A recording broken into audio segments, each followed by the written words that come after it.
Are you thinking about potentially buying your first investment property, but just not really sure what you're getting yourself into or a little bit scared of the process? Well, I'll tell you this, you are not alone. When I was buying my first investment property, let's be real, I was scared shitless, right? I had no idea what I was doing.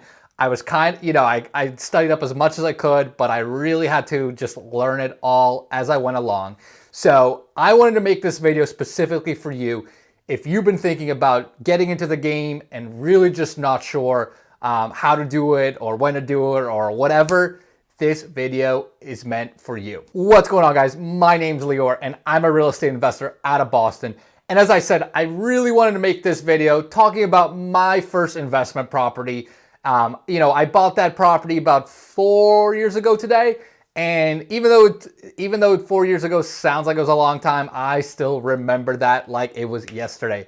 I remember all the stuff I had to go through, all the different nightmare scenarios that popped up. So I want to go through and share with you guys my experience of both how I planned it out, how the transaction went, and how the management after I closed on the property went. To give you guys a good sense that, you don't have to have everything figured out.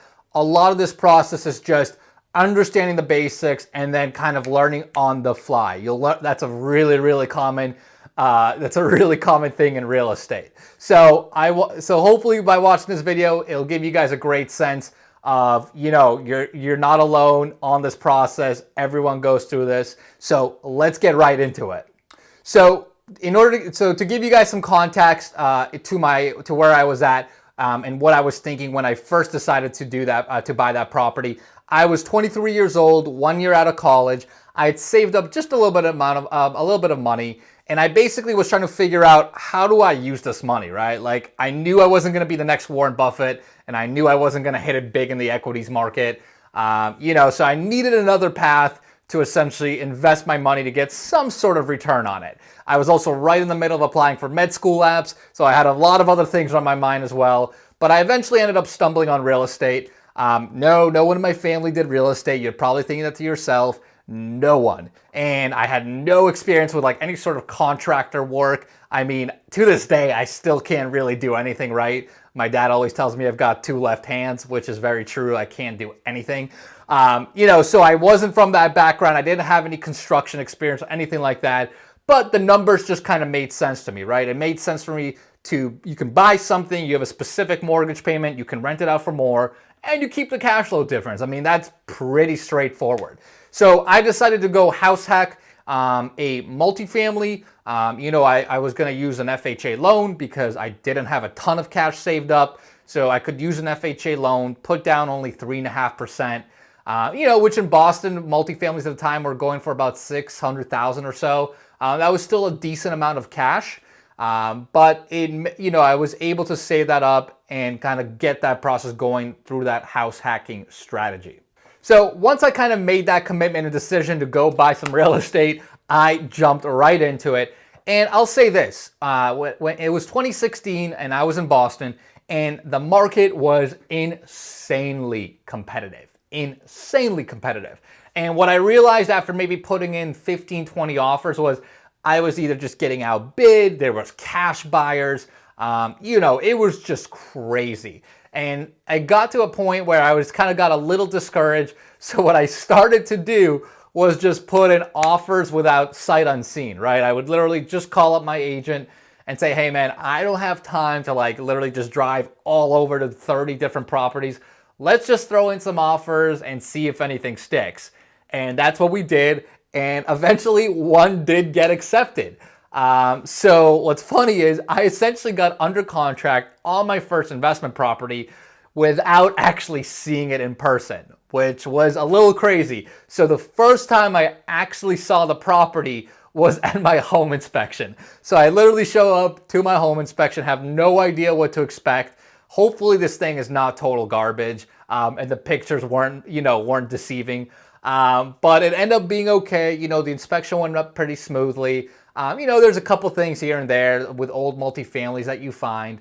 But for the most part, it went okay. I was pretty happy with the product that I was buying, at least from what I understood. So, that was definitely a very unique way to jump under contract. Now, the transaction fun does not stop there. My transaction was certainly unique. As I was going through the process, and once we got to the appraisal, a really big hurdle came up where the property appraised for about 70, I think it was either 70 or $80,000 under the asking price. So what that means is I think I had the property on a contract for about $600,000 or so. But once the bank sent the appraiser appraised the property at about 520 or 525.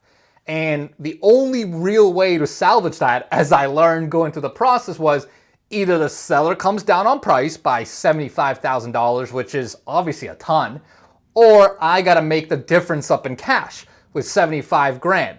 Now again, I was using an FHA loan because I only had like 25 grand to invest. So there's no way I could have made that difference in cash with $75,000. So what ended up happening is we got into this really big negotiation with the seller. And he was an old guy who was in the real estate game for a long time.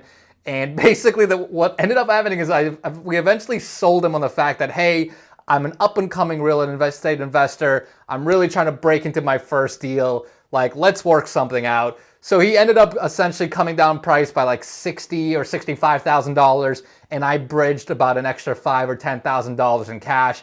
I mean, it was insane negotiation, really, really intense in first. It definitely got a little heated, and I was kind of learning as I was going through. But eventually we were able to settle, get him to come down on that price, which was huge for me, but incredibly stressful. So, that transaction definitely was not a smooth one. It ended up closing about 20 or 30 days after it was supposed to initially close. It was just a lot of things moving around. So again, guys, the point is, you're never going to know everything about real estate, about transactions, about all that. You're going to have to learn on the fly as new situations arise. And that certainly comes up even today for me on new buildings, right? I mean, I see stuff for the first time all the time. You kind of just have to adapt, figure it out, and go from there. Now, in terms of management, let me give you guys some details about what it was actually like to manage my first property. It really wasn't that bad. I mean, it was a 3-unit building, so I had 2 tenants in there. I was living in the other. I'd probably get one call, once a month or so. Something's broken here, something's leaking there. I'd have to send my contractor over, which was our handyman over, to go take care of the issue. It really wasn't that bad, right? I mean, one building is very, very manageable. And I was still working full time at the time, in my salary job. I'd say I only really had one blow up in your face nightmare scenario come up. And that was actually just this last year. One of my tenants in that unit, on Friday at midnight, I had a couple of drinks and I was feeling pretty good. And I get a call that, I can't, hey, Lior, I can't turn off my stove. The gas is not shutting off. What do I do? So the tenant ended up had to call the fire department. The fire department had to go there. They had to call me 3 or 4 different times, get my permission to shut off the gas of the building. So that was probably as bad of a situation as I had in that building. Everything else for the most part is really pretty self-manageable. Again, once you have a contractor or a handyman, you can take care of most issues that come up with these kinds of buildings. I had to resolve a couple of tenant issues here and there. Again, nothing that insane. So the point is, guys, it's a lot scarier, and it seems like a lot more things to know and deal with when you're not really in it. But once you jump into it, you'll learn very, very quickly. You'll adapt. You'll figure out what kind of people you need to help you out and to manage certain situations. So hopefully that kind of gives you guys a little bit of confidence and a little bit of motivation to go and get that first deal. It's all about that first deal. You need that to catapult your real estate journey, regardless of whether you want to own only 2 or 3 buildings or you want to own 100 buildings, right? You got to jump into that first deal and get that done. So hopefully that helps, guys. If you have any questions, any comments, shoot them below.